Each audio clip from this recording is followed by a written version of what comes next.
मग आंबेडकरी समाजच संपूर्ण या आरक्षणाचा लाभ घेतो असं म्हणणं हे दुर्दैवी आहे आणि हे मुद्दामून आंबेडकरी समाजाला टार्गेट करण्यासाठी केलेलं षडयंत्र आहे असं माझं मत आहे. कोणी न्यायमूर्ती येईल आणि काहीच सांगेल तर अशा अहवालाला आम्ही कचऱ्याची टोपली दाखवू हे रिपब्लिकन सेनेच्या वतीनं मी इथे स्पष्ट सांगतो आणि हे सरकारने लक्षात राहू द्या. नपेक्षा रस्त्यावरती आम्ही उतरायला तयार आहोत. जर अबकड करायचं असेल तर त्याच्यामध्ये असणाऱ्या ज्या जाती तुम्ही डिवाईड करणार आहात त्यांनासुद्धा त्यांच्या लोकसंख्येच्या प्रमाणामध्ये रिझर्वेशन मिळालं पाहिजे हे असं आपलं संविधान सांगतं. खरं म्हणजे आम्ही आत्तापर्यंत ह्या एसीमध्ये मोठ्या भावाची भूमिका घेऊन सर्व जाती जमातींना एसीमधल्या एकत्र घेऊन जाण्याचा प्रयत्न केला आहे. आम्ही त्या सर्वांना आमचे छोटे भाऊ मानत त्यांना आपल्याबरोबर घेऊन त्यांच्यासुद्धा अडीअडचणी त्यांच्यासुद्धा असणारे प्रश्न आंबेडकरी समाजाने रस्त्यावरती उतरून सोडवण्याचा प्रयत्न केलेला आहे. पण दुर्दैवानं आज काही जातीवादी मानसिकतेच्या लोकांनी त्यांच्या डोक्यामध्ये जे काही विष पेरलेलं आहे त्यामुळे त्यांना कुठेतरी असं वाटतं आहे की आंबेडकरी समाज हा एकटाच हे संपूर्ण लाभ घेतो आहे. माझ्यामध्ये 13% 10% समाज हा आंबेडकरी समाज आहे. कमीत कमी 10%. मी म्हणतो त्याच्यापेक्षा जरा नवीन जनक केली तर एसीचं प्रमाणसुद्धा वाढेल आणि त्याच्यामध्ये आंबेडकरी समाजाचं सुद्धा प्रमाण वाढेल. या देशामध्ये पूर्वीपासून या देशातल्या असणाऱ्या मनुवाद्यांनी या देशामध्ये फोडा झोडा आणि राज्य करा अशा पद्धतीची नीती अवलंबलेली आहे आणि तेच नीती आजसुद्धा ते अवलंबण्याचा प्रयत्न करतात. जातीमध्ये तेढ निर्माण करण्याचं आपण मध्यंतरी पाहिलं. मराठा वगैरे OBC आज SCमध्ये असणाऱ्या पोट जातीमध्ये हे जे काही डिव्हिजन करण्याचा प्रयत्न केला जातो तो अत्यंत अश्लाघ्य आणि दुर्दैवी प्रकार आहे असं मी समजतो. उपवर्गीकरणामुळे आंबेडकरी जे बौद्ध आहे त्यांचा या उपवर्गीकरणामुळे तोटा होईल की फायदा होईल? इतर ज्या जाती आहेत ज्याने बाबासाहेबांमुळे त्यांना आज जे काही फायदे मिळत आहेत परंतु बाबासाहेबांचा विचार अंगीकारला नसल्यामुळं आणि अजूनही अंधश्रद्धा आणि अंधभक्तीच्या मागे असल्यामुळं ते अजूनही म्हणजे त्याच विचारामध्ये राहिले, शिक्षणामध्ये मागे राहिले आणि त्यामुळं कदाचित त्यांना नोकऱ्या मिळत नसतील. परंतु हा त्यांनी बाबासाहेबांना न मानण्यामुळं झालेला हा त्यांचा तोटा आहे असं माझं मत आहे. याच्यामुळं बौद्धांना काहीच फरक पडणार नाही. हे अबकडं झाल्यामुळे जर सर्व म्हणजे राजकारणापासून सर्व तर देणार असतील सरकार तर त्याला आमचा पाठिंबा आहे. नाही तर नुसतंच शिक्षणात नोकऱ्यात नको राजकारणात पण करा. कारण आज आम्ही पाहतो की बौद्धांना राजकारणामध्ये खड्यासारखं वगळलं जातं. त्यामुळं तिथेसुद्धा करा, सरकारला आमची तयारी आहे. परंतु नुसतं जर शिक्षणात नोकरीत करत असाल तर आमचा त्याला पूर्ण विरोध आहे. आम्ही ताकदीने रस्त्यावरती उतरून या जातीवादी मनुवादी सरकारचा विरोध करू एवढं आम्ही तुमच्या चॅनलच्या वतीनं सांगतो. बाबासाहेब आंबेडकरांच्या संविधानामुळे आज हा देश अखंड आहे आणि हा देश बाबासाहेब संविधान आहे तोपर्यंत अखंड राहील. किती अशा पद्धतीने तोडफोड करण्याचा प्रयत्न केला देशाला तरी तो तुटणार नाही, फुटणार नाही. परंतु ही जी काही प्रयत्न आहेत ते अत्यंत दुर्दैवी आहेत असं मी समजतो आणि त्यामुळे राज्य करताना समजून घेतलं पाहिजे की अशा पद्धतीने आपण जे करतो आहे ते देशाच्या एकतेला कुठेतरी बाधा आणणारं आहे, कुठेतरी घातक आहे. त्यामुळे अशा पद्धतीचं करू नये. माझं आपल्याला कळकळीचं आव्हान आहे सर्व आंबेडकरी वाद्यांना की तुम्ही जातीमध्ये महारल्या आणि धर्मामध्ये बौद्धल्या म्हणजे तुम्ही SCमध्ये कन्सिडर केले जाल आणि SCचं पॉप्युलेशन ओरिजिनल पॉप्युलेशन या महाराष्ट्रात किती आहे ते कळेल. जय भीम नमो बुद्धाय. मी प्राध्यापक विनोद बागडे. आज महाराष्ट्रात नाही तर अवघ्या भारतामध्ये उपवर्गीकरणाचा विषय अत्यंत संवेदनशील आणि तांत्रिकदृष्ट्या फारच जितका महत्त्वाचा वाटतो आहे तितकाच अथांग खोलीनुसार अगदी जितकं खोल जावं तितका तो अत्यंत क्लिष्ट स्वरूपाचा वाटतो. म्हणून आपल्यासोबत आज आहेत आदरणीय आनंदराजजी आंबेडकर जे अत्यंत अभ्यासूत राजकीय विश्लेषक त्याचप्रमाणे अभ्यासू तर आहेत परंतु अत्यंत विचारपूर्ण आपलं मत ते मांडतात. तर आज आपण या विषयावरती चर्चा करू. काय आहे उपवर्गीकरण? उपवर्गीकरण न्याय आहे की अन्याय आहे? तर सर्व हा उलगडा आपण आजच्या या हितगुजामध्ये करूया. जय भीम सर, आपलं स्वागत आहे. जय भीम आणि क्रांतिकारी जय भीम तुमच्या सर्व श्रोत्यांना. पहिला प्रश्न आहे की महाराष्ट्र शासनाचा जो अनुसूचित जातीचा उपवर्गीकरणाचा जो अहवाल आहे तो लवकरच येणार आहे, तर या अहवालाबाबत आपलं मत काय आहेत? बघा, या इथे सुप्रीम कोर्टाने सर्वच राज्यांना अधिकार दिलेले आहेत की ज्यांना अनुसूचित जातीमध्ये उपवर्गीकरण करायचं असेल त्यांनी त्यांच्या राज्यामध्ये तसं उपवर्गीकरण करावं.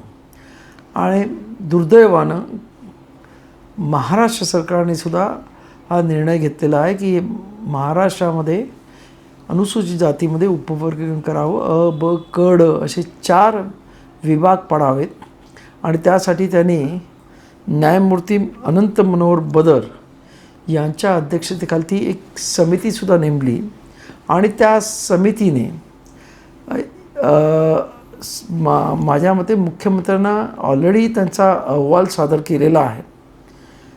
आणि त्याच्यामध्ये त्यांनी त्यांची काय म्हणजे जे समितीने आता काय फाइंड आऊट केलं आणि कशा पद्धतीने अहवाल दिला आहे हे मला काही अजून अहवालाची प्रत न मिळाल्यामुळे मी काही सांगू शकत नाही. परंतु माझं असं एक म्हणणं होतं की जर अशा पद्धतीचा काही अहवाल तयार करायचा असेल तर जे याच्यामुळे बाधित होणार आहेत की जे याच्या संपर्कात आहेत म्हणजे अबकड्यामध्ये जे SC मधल्या येणाऱ्या कास्ट आहेत त्यांच्या प्रतिनिधींना बोलवून त्यांनी चर्चा करायला पाहिजे होती आणि त्यानंतर निर्णय घ्यायला पाहिजे होता. दुर्दैवानं असं काही झालेलं नाही. आणि त्यांनी कशाच्या ह्याच्यावरती मला असं कळलेलं आहे की महाराष्ट्रामध्ये जे सरकारी सर्व्हिसमध्ये आहेत त्यांच्या जेवढं पर्सेंटेज कुठच्या जाती जमातीचे आहेत त्याच्यावरती त्यांनी निर्णय घेतलेला आहे. खरं म्हणजे ते अयोग्य आहे असं माझं मत आहे. कारण आज आपल्याला SC ST यांना जे रिझर्वेशन मिळालेलं आहे ते त्यांच्या एकंदरीत जी काही लोकसंख्या आहे त्याच्या प्रमाणामध्ये मिळालेलं आहे. त्यामुळे महाराष्ट्रामध्ये 13% SCला रिझर्वेशन मिळतं, तेच कर्नाटकामध्ये 15% मिळतं. तर अशा पद्धतीने वेगवेगळ्या स्टेट्समध्ये वेगळ्या प्रकारचं रिझर्वेशन मिळतं कारण त्या स्टेट्समध्ये त्या प्रमाणामध्ये असणाऱ्या लोकसंख्येच्या प्रमाणामध्ये हे रिझर्वेशन दिलेलं आहे. आणि त्यामुळं जर अबकड करायचं असेल तर त्याच्यामध्ये असणाऱ्या ज्या जाती तुम्ही डिवाईड करणार आहात त्यांनासुद्धा त्यांच्या लोकसंख्येच्या प्रमाणामध्ये रिझर्वेशन मिळालं पाहिजे हे असं आपलं संविधान सांगतं.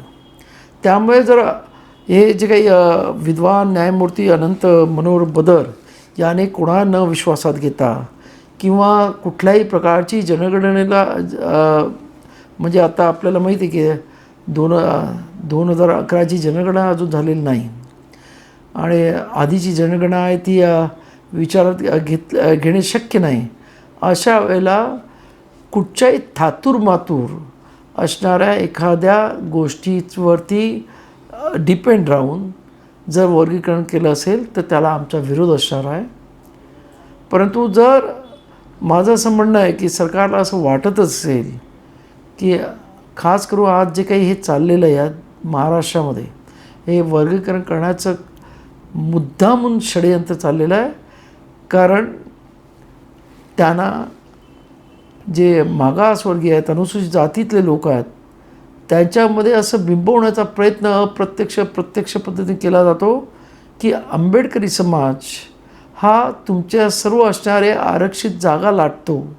ही एक त्या लोकांमध्ये भावना निर्माण केलेली आहे इतर SCमध्ये असणाऱ्या जातीमध्ये. हे खरं म्हणजे दुर्दैवी आहे. आज खरं म्हणजे बाबासाहेबांना मानणारा आणि खास करून त्यांच्या जातीतला जो समाज आहे तो SCमधला सर्वात मोठा समाज आहे. आणि त्यामुळं आज ते लोक वेगळ्या ठिकाणी दिसतात. आज इतर 59 जाती आहेत त्या फार नगण्य असल्यामुळं त्यांचं रिझर्वेशनचं प्रमाणसुद्धा त्या पद्धतीनं आहे आणि त्यामुळं त्या अशा फारशा दिसत नाहीत. आणि त्यामुळं आंबेडकरी समाजच संपूर्ण या आरक्षणाचा लाभ घेतो असं म्हणणं हे दुर्दैवी आहे. आणि हे मुद्दामून आंबेडकरी समाजाला टार्गेट करण्यासाठी केलेलं षडयंत्र आहे असं माझं मत आहे. सर, आपण बऱ्याच वेळा पाहतोय की भारतीय संविधानाची जी मूळ संकल्पना आहेत आणि आता जर आपण प्रत्येक वेळेस अमेंडमेंट करत असेल, घटनादुरुस्त्या करत असेल आणि बाबासाहेबांनी आर्टिकल 14 असो, आर्टिकल 16 असो, तर यामध्ये किंवा बाबासाहेबांची जी अखंड भारताची संकल्पना होती, या मूळ संकल्पनेला आपणास असं वाटते काय की धक्का पोहोचेल म्हणून या उपवर्गीकरणामुळे? नाही, उपवर्गीकरणाचं ऐका, या देशामध्ये पूर्वीपासून या देशातल्या असणाऱ्या मनुवाद्यांनी या देशामध्ये फोडा झोडा आणि राज्य करा अशा पद्धतीची नीती अवलंबलेली आहे. आणि तेच नीती आजसुद्धा ते अवलंबण्याचा प्रयत्न करतात. जाती जातीमध्ये तेढ निर्माण करण्याचं आपण मध्यंतरी पाहिलं. मराठा वगैरे OBC, आज SCमध्ये असणाऱ्या पोट जातीमध्ये हे जे काही डिव्हिजन करण्याचा प्रयत्न केला जातो, तो अत्यंत अश्लाघ्य आणि दुर्दैवी प्रकार आहे असं मी समजतो. कारण म्हणजे बाबासाहेब आंबेडकरांच्या संविधानामुळे आज हा देश अखंड आहे आणि हा देश बाबासाहेब संविधान आहे तोपर्यंत अखंड राहील. किती अशा पद्धतीने तोडफोड करण्याचा प्रयत्न केला देशाला तरी तो तुटणार नाही, फुटणार नाही. परंतु ही जी काही प्रयत्न आहेत ते अत्यंत दुर्दैवी आहेत असं मी समजतो. आणि त्यामुळे राज्यकर्त्यांनी समजून घेतलं पाहिजे की अशा पद्धतीने आपण जे करतो आहे ते देशाच्या एकतेला कुठेतरी बाधा आणणारं आहे, कुठेतरी घातक आहे. त्यामुळे अशा पद्धतीचे करू नये. आणि करायचंच असेल, बघा, आंबेडकरी समाज आज SCमधला सर्वात मोठा समाज आहे. माझ्यामध्ये 13% 10% समाज हा आंबेडकरी समाज आहे.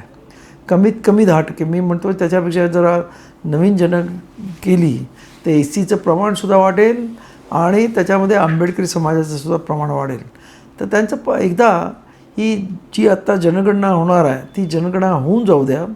आणि त्यानंतर आमचं म्हणणं आहे, तुम्ही जर अशा पद्धतीने अबकड करणार असाल, कारण म्हणजे आम्ही आत्तापर्यंत ह्या SCमध्ये मोठ्या भावाची भूमिका घेऊन सर्व जाती जमातींना SCमधल्या एकत्र घेऊन जाण्याचा प्रयत्न केला आहे. आम्ही त्या सर्वांना आमचे छोटे भाऊ मानत त्यांना आपल्याबरोबर घेऊन त्यांच्यासुद्धा अडीअडचणी, त्यांच्यासुद्धा असणारे प्रश्न आंबेडकरी समाजाने रस्त्यावरती उतरून सोडवण्याचा प्रयत्न केलेला आहे. पण दुर्दैवानं आज काही जातीवादी मानसिकतेच्या लोकांनी त्यांच्या डोक्यामध्ये जे काही विष पेरलेलं आहे त्यामुळे त्यांना कुठेतरी असं वाटतं आहे की आंबेडकरी समाज हा एकटाच हे संपूर्ण लाभ घेतो आहे. तर आमचं स्पष्ट हे असेल, जर असं कोणाला वाटत असेल तर जनगणनेच्या हिशेबामध्ये जेवढा आंबेडकरी समाज आहे त्याला त्याचं रिझर्वेशन नुसतं शिक्षणात नाही, नुसतंच नोकरीत नाही, तर राजकारणातसुद्धा, म्हणजे मग ते विधानसभा लोकसभेपासून सर्व जागांवरती याच्यावरती सुद्धा देण्यात यावं. त्याचबरोबर जी काही इतर सहकारी संस्था आहेत त्याच्यामध्ये सुद्धा देण्यात यावं, जेणेकरून दूध का दूध आणि पाणी का पाणी होईल. म्हणजे मग आंबेडकरी समाजाला, कारण आज जे काही मला असं कळलं आहे की या न्यायमूर्ती अनंत मनोहर बदर यांनी जे काही संशोधन केलं आहे त्याच्यामध्ये आज फक्त 8% लोक हे गव्हर्नमेंट सर्वंटमध्ये आंबेडकरी समाजाचे आहेत. खरं म्हणजे ते 10%च्या वरती आज आंबेडकरी समाज आहे. दुर्दैवानं मागच्या जो जनगणना झाली त्याच्यामध्ये जे बाबासाहेब आंबेडकरांना मानणारे तर सर्वच आहेत, पण काही जणांनी आपली स्वतःची पूर्वीची जात महार सांगितली आणि काही जणांनी बौद्ध सांगितलं. त्या बौद्धांना त्यांनी OBCमध्ये म्हणजे इतरमध्ये टाकलं आणि त्यामुळं महाराष्ट्रामधली जी SCची लोकसंख्या आहे ती कमी करून दाखवलेली आहे. त्यामुळं आमचं सरकारला सांगणं आहे की आता नवीन जी जनगणना होते ज्याच्यामध्ये बौद्धांनासुद्धा SCमध्ये कन्सिडर करा आणि त्यांची लोकसंख्या म्हणजे त्यांची आणि इतर जे 59 जाती आहेत त्या सर्वांच्या लोकसंख्येच्या प्रमाणामध्ये SCला रिझर्वेशन द्या. आणि त्याच्यामध्ये अबकड करणार असाल तर ते मग नुसतंच शिक्षणात आणि नोकरीत नको, म्हणजे पण ते राजकारणातसुद्धा हवं, समाजकारणातसुद्धा हवं. ह्या ज्या काही सोसायटीज आहेत, मग ते कोऑपरेटिव्ह सोसायटी असतील, मग साखर कारखाने असतील, कोऑपरेटिव्ह बँका असतील, त्याच्यामध्ये सुद्धा रिझर्वेशन लागू करावं. आमची त्याला तयारी आहे. आपण बऱ्याच वेळा पाहतोय की सर्वोच्च न्यायालयाने जो निर्णय दिलेला आहे की काहीच असा एक वर्ग आहेत की त्या वर्गाचं विकास जो आहे तो झपाट्याने होत आहेत आणि त्या वर्गामुळे काहीचा विकास हा थांबलेला आहे असं बऱ्याचशा लोकांचं मत आहे. तर मला एक प्रश्न विचारायचा आहे की उपवर्गीकरणामुळे आंबेडकरी जे बौद्ध आहे त्यांचा या उपवर्गीकरणामुळे तोटा होईल की फायदा होईल? बघा, आज काही जणांचा तुम्ही जे काय मगाशी म्हणालात की काही जणांचा विकास खुंटलेला आहे किंवा काही जणांचा विकास जास्त होतो म्हणजे खास करून आंबेडकरी समाजाचा, याचं एकच कारण आहे. बाबासाहेब आंबेडकरांनी आंबेडकरी समाजाला बौद्ध धम्म दिला आणि त्यामुळं आंबेडकरी समाजाने असलेल्या अंधश्रद्धा, अंधरूढीत त्यांच्यातून काढून घेतल्या, म्हणजे काढल्या स्वतःच्या समाजामधून आणि शिक्षणाची कास धरली. त्यामुळे तो सुशिक्षित झाला आणि सुशिक्षित झालेल्या माणसाला नोकऱ्या मिळाल्या. परंतु इतर ज्या जाती आहेत ज्याने बाबासाहेबांमुळे त्यांना जे काही फायदे मिळत आहेत, परंतु बाबासाहेबांचा विचार अंगीकारला नसल्यामुळं आणि अजूनही अंधश्रद्धा आणि अंधभक्तीच्या मागे असल्यामुळं ते अजूनही म्हणजे त्याच विचारामध्ये राहिले, शिक्षणामध्ये मागे राहिले आणि त्यामुळं कदाचित त्यांना नोकऱ्या मिळत नसतील. परंतु हा त्यांनी बाबासाहेबांना न मानण्यामुळं झालेला हा त्यांचा तोटा आहे असं माझं मत आहे. आणि त्यामुळं हे जे काही बौद्धांवरती याच्यामुळं बौद्धांना काहीच फरक पडणार नाही. हे अबकडं झाल्यामुळे जर सर्व म्हणजे राजकारणापासून सर्व तर देणार असतील सरकार तर त्याला आमचा पाठिंबा आहे. नाही तर नुसतंच शिक्षणात नोकऱ्यात नको, राजकारणात पण करा. कारण आज आम्ही पाहतो की बौद्धांना राजकारणामध्ये खड्यासारखं वगळलं जातं. त्यामुळं तिथेसुद्धा करा, सरकारला आमची तयारी आहे. परंतु नुसतं जर शिक्षणात नोकरीत करत असाल तर आमचा त्याला पूर्ण विरोध आहे. आम्ही ताकदीने रस्त्यावरती उतरून या जातीवादी मनुवादी सरकारचा विरोध करू, एवढं आम्ही तुमच्या चॅनलच्या वतीनं सांगतो. की सरांनी आताही सांगितलं आपल्याला की 2000चा जो सेन्सेक्स आहे म्हणजे आकडेवारी आहे, ती आकडेवारी आणि आज 2011ची पण 2011 नंतर जी जनगणना झाली त्यानंतर 2021ला होणार होती, परंतु ती झाली नाही. आता 2026 आहे. मग हा जो सेन्सेक्स आहे हा जे उपवर्गीकरण आहे त्या सरकारने कोणत्या प्रकारचा डेटा घ्यायला पाहिजेत आणि तो डेटा कसा असेल, एक विश्लेषक म्हणून आपली भूमिका काय राहील याच्यावरती? नाही, माझं म्हणणं आहे की एक तर 2021चा तुम्ही जनगणना केलेली नाही, त्याला अनेक कारणं आपण सांगितलेली आहेत आणि अजूनही जनगणना होत नाही, हे दुर्दैव आहे या देशातलं.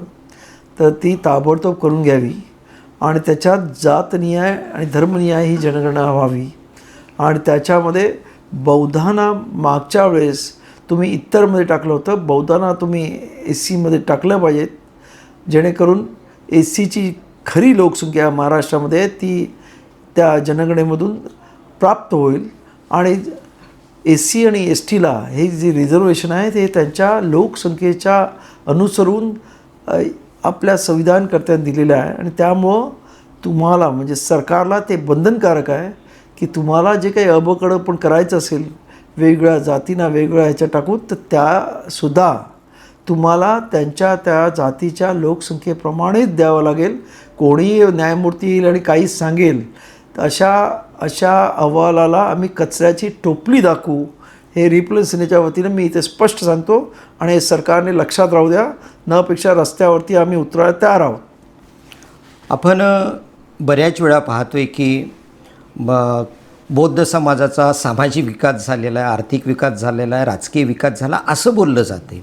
परंतु जर उपवर्गीकरण दिलं तर राजकीय प्रतिनिधित्व कशा प्रकारे भविष्यात राहील यावर आपलं भाष्य काय राहील सर? बघा, आज जर बौद्धांना या पद्धतीनं जर आपल्या ह्याच्याप्रमाणे जर दिलं तर आज 10% कमीत कमी SCमध्ये बौद्धांची संख्या म्हणजे अख्ख्या आपल्या जनगणनेमध्ये म्हणजे संपूर्ण पॉप्युलेशनमध्ये आज बौद्ध समाज कमीत कमी 10% आहे. आणि जर तो 10% म्हटलात आणि 48 जर लोकसभा असतील तर 5 लोकसभा ह्या बौद्धांना मिळतील. 288 जर विधानसभा असतील तर 29 विधानसभा बौद्धांसाठी रिझर्व होतील आणि ते एवढेच सर्व लोक बौद्धांचे निवडून जातील. हे यांना मान्य आहे का आधी विचार आहे सरकारला. कारण हे सरकार हे जाती त्याने आपसामध्ये तेढ बनवू शकतं, परंतु बौद्धांना जेव्हा या सवलती देण्याचा विचार येईल तेव्हा ते मागे हटेल असं माझं म्हणणं आहे. आणि त्यामुळंच आमचं म्हणणं आहे, तुम्ही जर शिक्षणाला नोकरी देणार असाल तर राजकारणातसुद्धा आम्हाला रिझर्वेशन द्या. तर उपवर्गीकरणामुळे आणि एक सर्वात महत्त्वाची गोष्ट की आता या मे महिन्यापासून आपण पाहतोय की जनगणना सुरू होणार आणि बऱ्याचशा आंबेडकरी बौद्ध समुदायामध्ये कोणते नेते काय सांगतात, कोण काय सांगतात, तर जी जनगणना होणार आहेत तर या जनगणनेमध्ये की जातीचा जो कॉलम आहे त्यामध्ये काय लिहावं, धर्माचा कॉलम आहे त्यामध्ये काय लिहावं, त्यानंतर विद्यार्थ्यावरती त्याचे काय परिणाम होतील, तर लोक संभ्रमित आहे. तर यासाठी आपण यामध्ये हा प्रश्न फार महत्त्वाचा आहे की या 2026च्या जनगणनेमध्ये बौद्धांनी येणाऱ्या फॉर्ममध्ये काय लिहायला पाहिजे असं आपल्याला वाटते. बघा, तो फॉर्म मी पाहिलेला आहे. त्याच्यामध्ये जातीचा कॉलमसुद्धा आहे आणि धर्माचा कॉलमसुद्धा आहे. तर जातीच्या कॉलममध्ये महारल्या आणि धर्माच्या कॉलममध्ये बौद्ध लिहा, हे चालणार आहेत. आणि तुम्ही जर जात महार लिहिली आणि बौद्ध लिहिलं तर तुम्ही SCमध्ये कन्सिडर केले जाणार असं मला कळलेलं आहे. त्यामुळे माझी आपल्या सर्वांना विनंती आहे, या इथं असणाऱ्या सर्व आंबेडकरांना, तुम्ही बौद्ध झालात, बाबासाहेबांच्या धम्म परिवर्तनामध्ये सामील झालेला आहात, तुम्हाला तुमची जुनी जात लिहिल्यामुळे तुम्ही काही त्या जातीचे राहत नाहीत, तुम्ही बौद्ध धर्मीयच राहाल. परंतु आज असं झालेलं आहे की आपण पाहतो की आज महाराष्ट्रामध्ये फक्त 4 जागा आपल्याला मिळतात. याचं कारण असं SCला की बौद्ध ज्यांनी सांगितलं त्या 5% लोकांना या मंडळींनी पूर्वीच्या काळामध्ये झालेल्या जनगणनेमध्ये SCमध्ये घेतलं नाही. आणि त्यामुळं अत्यंत म्हणजे आंबेडकरी समाजाचा प्रचंड मोठा तोटा झालेला आहे की 9%च फक्त SCमध्ये म्हणजे SC लोकसंख्या महाराष्ट्रात आहे असं तिथे नमूद करण्यात आलं. आणि त्यामुळे 4 जागा फक्त लोकसभेच्या मिळालेल्या आहेत. आणि त्याच पद्धतीने आपलं जे SC जो कॉम्पोनंट प्लॅन असतो, बजेट असतं आपलं, त्याच्यामध्ये सुद्धा त्या पद्धतीने 9%प्रमाणे आपल्याला ॲलोकेशन केलं जातं. अर्थातच त्याच्यामध्ये सुद्धा अनेक पैसे पळवले जातात, तो वेगळा प्रश्न आहे. तर त्यामुळं माझं आपल्याला कळकळीचं आव्हान आहे सर्व आंबेडकरी वाद्यांना की तुम्ही जातीमध्ये महारल्या आणि धर्मामध्ये बौद्ध लिहा, म्हणजे तुम्ही SCमध्ये कन्सिडर केले जाल. आणि SCचं पॉप्युलेशन, ओरिजिनल पॉप्युलेशन या महाराष्ट्रात किती आहे ते कळेल. आणि खऱ्या अर्थानं SCचं जेवढं रिझर्वेशन ज्या लोकसंख्येप्रमाणे आपल्याला मिळेल आणि त्याचा फायदा आपल्या सर्वांना होईल असं मला वाटतं. आणि त्यामुळं आपल्या सर्वांना ही माझी कळकळीची विनंती आहे. मला माहिती आहे काही विचारवंत याच्यावरती नाराज होतील, परंतु सध्याची परिस्थिती प्रॅक्टिकली जगण्याची गरज आहे. आणि त्याच्यासाठी ही विनंती करतो आहे. मी स्वतः बौद्ध आहे आणि बौद्ध असल्याचे काय परिणाम होतात ते मी भोगलेले आहेत. माझ्यासारखा माणूस त्या काळामध्ये मुंबई IITमध्ये ॲडमिशन मिळालेलं माणूस, फक्त मी बौद्ध असल्यामुळे माझं ॲडमिशन कॅन्सल झालं आणि मग मला VZMमध्ये इंजिनिअरिंग करावं लागलं. त्यामुळे मला तरी कृपया कोणी शिकवू नका की बौद्ध तुम्ही मार करा व्हायला सांगताय. मी माझं भोगलेलं आहे, आता बदललेलं आहे. बौद्धांनासुद्धा फॅसिलिटीज शिक्षणाच्या आणि इतर मिळत आहेत. त्यामुळं आपल्यामध्ये काही अतिविचारवंत आणि अतिउत्साही असतात, ते त्याच्यावरती भाष्य करतील. म्हणून मी सांगतो आहे, हे मी अत्यंत समजावून सांगतो, अत्यंत विचारपूर्वक सांगतो आहे की लोकांनी अशा पद्धती फॉर्म भरावा. धन्यवाद. जय भीम. हा जो गुंतागुंतीचा तेढा किंवा क्लिष्ट स्वरूपाच्या काही ज्या गोष्टी होत्या त्या अगदी सहज आणि सुलभमध्ये आपण पाहतोय की 1990 मे 1990मध्ये जो निर्णय दिला होता गव्हर्मेंटनी, केंद्रीय गव्हर्मेंटनी, भारत सरकारने, की धर्मांतरित बौद्ध हे SCमध्ये घ्यावे, हा फक्त निर्णय होता. परंतु तो निर्णय सूचीमध्ये, अनुसूचित जातीच्या सूचीमध्ये आपण बदलू शकलो नाहीत. म्हणून सरांनी कळकळीचं आव्हान केलेलं आहे की जातीच्या कॉलममध्ये महार लिहावं आणि धम्माच्या कॉलममध्ये बौद्ध लिहावं. म्हणजेच UPSC असो किंवा जो सेंट्रल गव्हर्नमेंटला नोकरीला लागतोय, तर जर बौद्ध लिहिलं तर त्याला ते SCची जी सवलत असते ते अजिबात मिळत नाहीत. आणि मिळेल मिळेल मिळेल याच्या पुढे मिळेल. याच्या पुढे जे सरांनी आव्हान केलं ते आव्हानाला आपण साथ देऊयात आणि प्रत्येकाने या जातीच्या कॉलममध्ये हेच लिहावं असं लॉर्ड बुद्धा TV तर्फे मी सर्वांना आव्हानही करतोय. आणि परत येतो उपवर्गीकरणावरती. मित्रहो, उपवर्गीकरण हा विषय जरी क्लिष्ट असला, गुंतागुंतीचा असला, सर्वोच्च न्यायालयाने निर्णय दिला असतात, पण डॉक्टर बाबासाहेब आंबेडकरांनी जी प्रस्तावना, we the people of India, आम्ही भारताचे लोक काय ठरवू, हेच अनंत बदर येतील, न्यायमूर्ती बरेचसे लोक येतील, परंतु शेवटी जे आहे इथला सर्वात महत्त्वाचा केंद्रबिंदू ते म्हणजे लोक. आणि जे लोक ठरवतील तेच न्यायालय असोत, संसद असो, याला मान्यच करावं लागते. आणि आनंदराज आंबेडकर सरांनी अतिशय सोप्या आणि सुलभ भाषेत सांगून माझं दुसरं एक जाता जाता सांगणं आहे की आपण पाहिलं की ऐक्य जर देशामध्ये पूर्ण ऐक्य असेल तर इराणसारखा देशसुद्धा अमेरिकेला नमवू शकतो. त्यामुळे हे जे फाटाफाटीचं आणि तुटातुटीचं आणि द्वेषाचं राजकारणापेक्षा संपूर्ण देश एक संघ, जो बाबासाहेबांनी I am Indian first and Indian last ही संकल्पना या देशामध्ये राबवावी, एवढीच या देशातल्या राज्यकर्त्यांना कळकळीचं आव्हान करतो. उपवर्गीकरण न्याय की अन्याय आहेत. तर बाबासाहेबांनी जो एक संघ सांगितलेला होता, मला असं वाटते या उपवर्गीकरणावरून की ज्या 59 जाती आहेत ह्या एकसंघ असायलाच पाहिजेत. आणि हा जो न्यायमूर्ती अनंत बदर यांनी जो अहवाल दिला तो रद्द झालाच पाहिजेत, एवढंच यावरून सांगायचं आहे. इथेच थांबतो. जय भीम, नमो बुद्धाय. आप देख रहे हैं लॉर्ड बुद्धा TV.